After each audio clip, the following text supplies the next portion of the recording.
الله على النبي الأمي صلى صلى الله على النبي الأمي صلى الله على النبي الأمي صلى الله على النبي الأمي صلى الله على النبي الأمي صلى الله على النبي الأمي صلى الله على النبي الأمي. اللهم صل على سيدنا محمد النبي الأمي وعلى آله وسلم تسليما.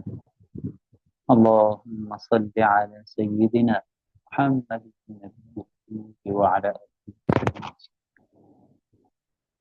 صلى الله على النبي الأمي صلى الله على النبي الأمي صلى الله على النبي الأمي صلى الله على النبي الأمي صلى الله على النبي الأمي صلى الله على النبي الأمي صلى الله على النبي الأمي صلى الله على النبي الأمي صلى الله على النبي الأمي صلى الله على النبي الأمي.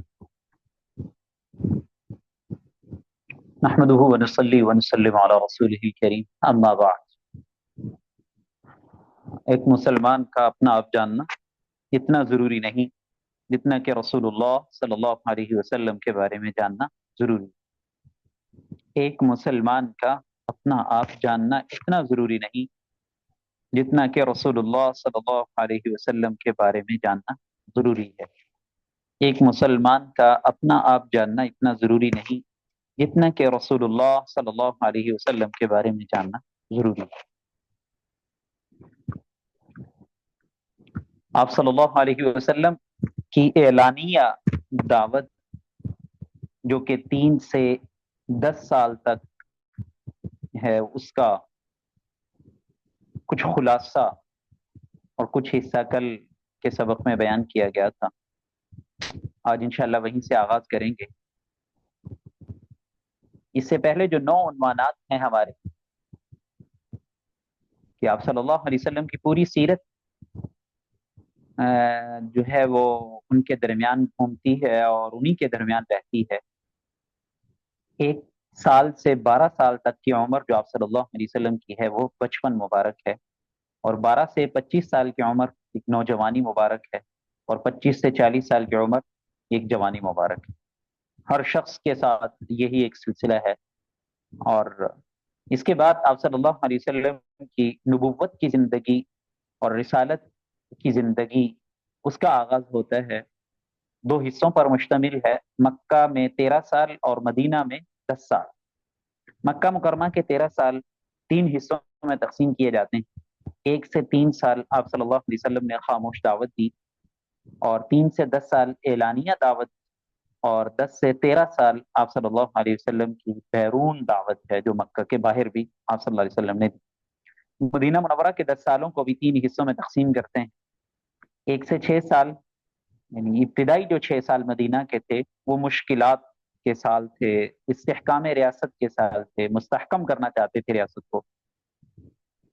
6 سے 8 سال، یعنی 7واں سال اور 8واں سال مدینہ منورہ کے اندر یہ صلح اور خطوط کے سال تھے. اور پھر 8 سے 10 سال، یعنی 9واں سال اور 10واں سال یہ فتوحات اور وفود کے سال. مکہ مکرمہ کی جو رسالت اور نبوت کی زندگی ہے اس کے اوپر ہم بات کر رہے تھے.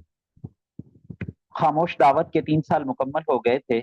اعلانیہ دعوت کا آغاز ہوا تھا جس میں مشکلات کے پہاڑ توڑے جا رہے تھے. آپ صلی اللہ علیہ وسلم سے بچنے کے لیے جو سب سے پہلا قدم اٹھایا گیا تھا اور سب سے پہلی ایکٹیویٹی تھی آپ صلی اللہ علیہ وسلم کی طرف سے، وہ یہ تھی کہ آپ صلی اللہ علیہ وسلم نے صحابہ اکرام کو حبشہ کی طرف ہجرت کرنے کی تلقین فرمائی تھی اور حکم دیا تھا کہ آپ حبشہ کی طرف ہجرت.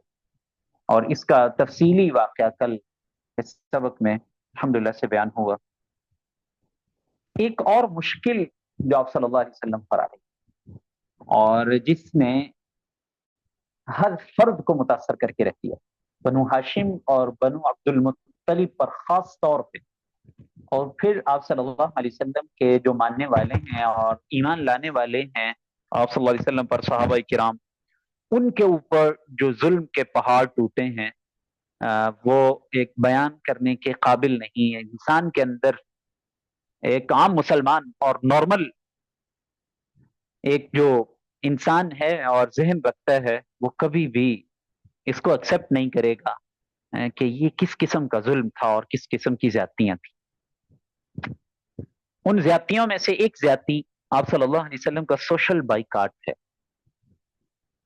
اور یہ بائیکاٹ پھر مکہ کے اندر رہ کر کے نہیں، بلکہ آپ صلی اللہ علیہ وسلم کو بنو ہاشم، بنو عبد المطلب اور جتنے صحابہ کرام ماننے والے تھے ان سب کو جو ہے وہ شعب ابی طالب، جو ایک گھاٹی ہے جبل ابو قبیس کے نام سے، اور وہاں پر واقع ہے، اور یہ در حقیقت ایک تنگ گھاٹی ہے کہ جہاں پر کسی بھی قسم کی خوراک، پانی اور آب و ہوا کا گزر بسر نہیں، آب و ہوا کی بالکل گزر نہیں۔ وہاں پر آپ صلی اللہ علیہ وسلم کو محبوس، اور آپ صلی اللہ علیہ وسلم کے خاندان کو، بنو ہاشم اور بنو عبد المطلب کو خاص طور پہ وہاں پر جو ہے وہ بند کر دیا گیا، اور یہ معاہدہ کیا گیا کہ ان کے ساتھ کسی بھی قسم کا کوئی معاملہ نہیں کرنا ہے۔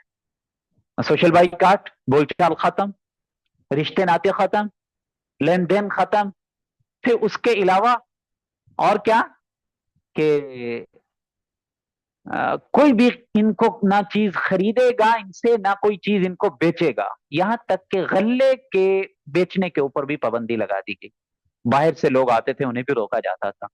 صرف ایک حج کا موسم کبھی کبھار ایسا آتا تھا کہ جس وقت یہ لوگ باہر سے جو آنے والے تاجر ہیں ان سے کچھ خرید کر کے جو ہے وہ اپنا گزر بسر کر سکتے تھے، لیکن یہ تنگی کے ایسے سال گزرے کہ جب ہر چیز ختم ہو گئی، اور پھر بچوں کی جو آوازیں ہیں اور بولیاں ہیں وہ سسکیوں میں بدلنے لگی اور آہوں میں بدلنے لگی، اور پھر لوگ جو ہیں وہ کھانے کی بجائے اور روٹی کی بجائے چمڑا کھانے پر مجبور ہوئے اور گھاس کھانے پر مجبور ہوئے۔ سعد بن ابی وقاص رضی اللہ عنہ ارشاد فرماتے ہیں، خشک چمڑے کے ایک ٹکڑے کو میں پانی میں ابال کر کئی دن اس پہ گزارا کی۔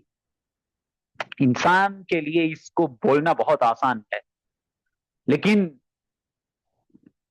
اس کی عملی ایک مشق، پریکٹس، عملی مشاہدہ، یہ انسان کبھی شاید اس کا تصور بھی نہیں کر سکتا ہے کہ اپنی زندگی کے اندر چمڑا ہو اور خشک ہو، کھال، اور پھر اسے کھایا جائے۔ ذرا اس کو زبان سے دوہرا کے دیکھیں، کھانا تو دور کی بات ہے، ہم اسے دوہرا کے دیکھتے ہیں کہ زبان پہ لاتے ہیں اس واقعے کو۔ صحابہ نے گھاس کھائی اور کیا کھایا ہے؟ چمڑا کھایا ہے، ابال کر کے کھایا ہے۔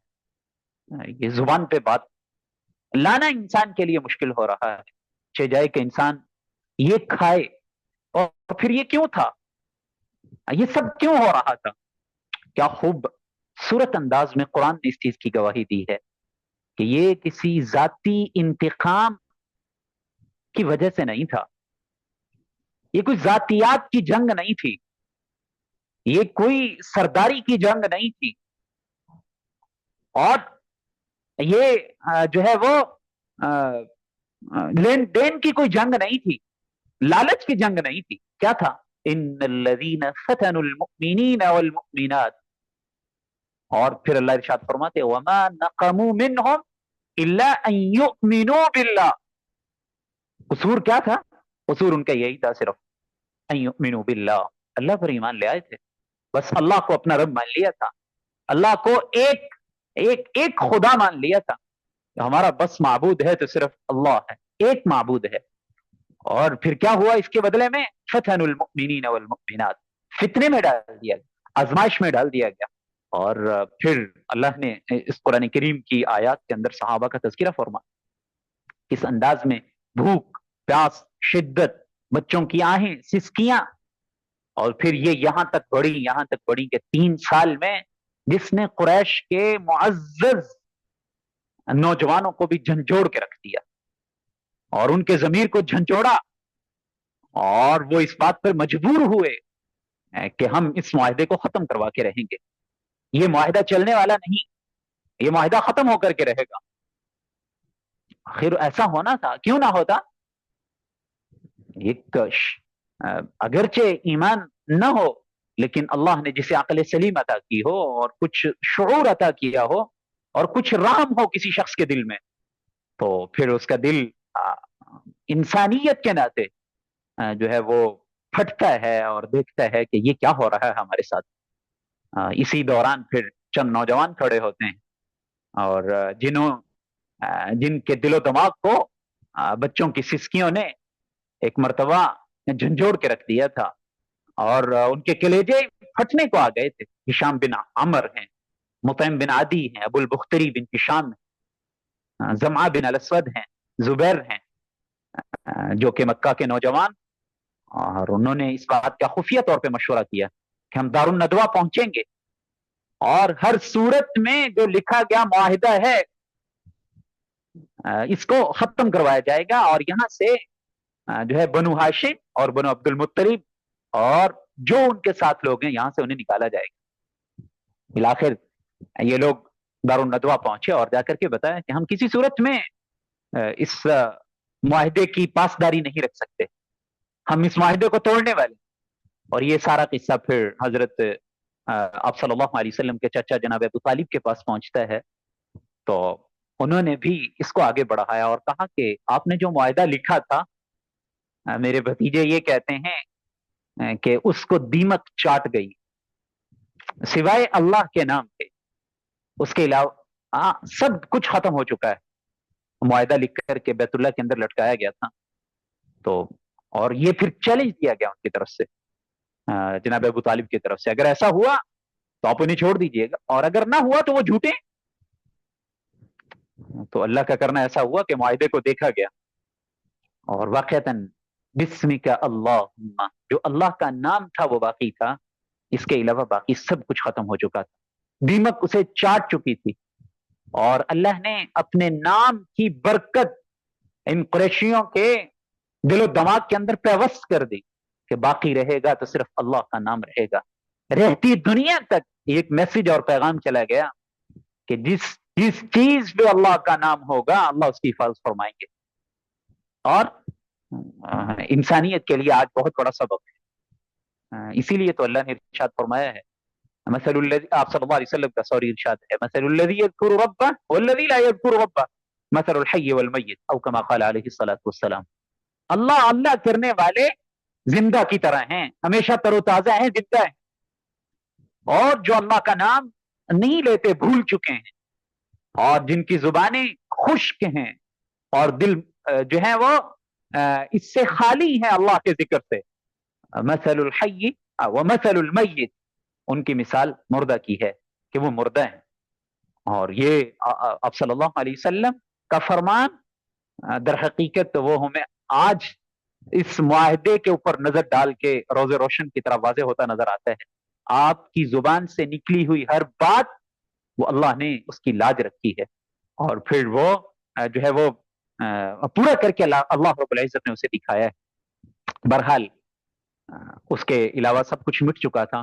پھر آپ صلی اللہ علیہ وسلم اور تمام صحابہ کرام کو وہاں سے نکالا گیا، اور یہ 3 سال جبر، مشقت اور بھوک اور پیاس کے اور کمزوریوں کے سال تھے جو آپ صلی اللہ علیہ وسلم باہر نکلے. تو یہ ایک آپ صلی اللہ علیہ وسلم کی زندگی کا اور صحابہ کی زندگی کا اللہ کی طرف سے ایک آزمائش بھی، اور پھر کیا خوبصورت آزمائش کہ جس کے اندر اللہ کے نام لینا کا اپنا ہی مزہ آتا ہو، کہ تنگی بھی ہو اور تنگی کے باوجود انسان عشق اور محبت میں ڈوب کے پھر اللہ کی ذات کو بھلائے نا. بہت بڑا سبق ہے کہ سب کچھ آتا ہے، مشکلات آتی ہیں، لیکن مشکلات کے بعد پھر اللہ تعالیٰ کیسی کندن بنا کے انسان کو وہاں سے نکالتے ہیں تو پھر آسمانوں پر بھی چرچے ہوتے ہیں، زمینوں پر بھی ان کے چرچے ہوتے ہیں، پھر قرآن بھی ان کے نغمے گاتا ہے. ان الذین فتنوا المؤمنین والمؤمنات رضی اللہ عنہم ورضوا عنہ السابقون الاولون من المہاجرین والانصار والذین اتبعوهم باحسان رضی اللہ عنہم ورضوا عنہ. قرآن ان کی نعت کو بیان کرتا ہے، قرآن ان کے نغموں کو بیان کرتا ہے، اور قرآن ان کی تعریفوں کے پل باندھتا ہے، اور پھر جنت کے اندر ان کی آوازوں کو سنوایا جاتا ہے. یہ کب ہوتا ہے؟ جب انسان ایک کڑی آزمائش سے اپنے آپ کو گزارتا ہے اور پھر صبر کے ساتھ پھر صبر کے دامن کو نہیں چھوڑتا ہے، آگے بڑھتا چلا جاتا ہے، آگے بڑھتا چلا جاتا ہے. اور پھر کیا ہوتا ہے کہ اللہ تعالیٰ دشمن کے دلوں میں بھی رعب کو پیدا کر دیتے ہیں، اور پھر یہ کہ دشمن بھی ماننے پہ تیار ہو جاتا ہے. دشمن کے دلوں کو بھی، جو پتھر دل ہوتے ہیں، انہیں اللہ تعالیٰ نرم اور موم کر دیتے ہیں. جیسے ہشام بن عامر ہیں، مطعم بن عدی ہیں، ابو البختری ہیں، یہ سب کے سب مسلمان تو نہیں ہیں، لیکن قربانی اور آپ صلی اللہ علیہ وسلم کی اور خاندان کی اور صحابہ کی قربانی نے ان کے دلوں کو کیا کر دیا ہے. ایک مرتبہ بتایا ہے دنیا کے اندر کہ اللہ کے ساتھ عشق اور محبت اور وفا کیسے کی جاتی. بہرحال 3 سال یہاں سے آپ صلی اللہ علیہ وسلم گزار کر کے باہر نکلیں. اس کے خلاصے کو اگر آپ یاد کر لیں گے تو انشاءاللہ بہت اچھا ہوگا. میری آواز کلیئر آ رہی ہے؟ ذرا کمنٹ کے اندر بتا دیجئے. کوئی مسئلہ مسائل تو نہیں؟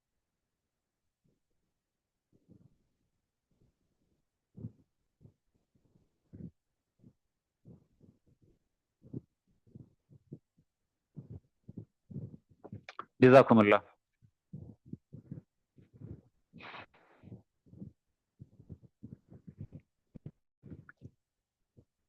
ایک پوائنٹ پورا ہوا، شعب ابی طالب والا.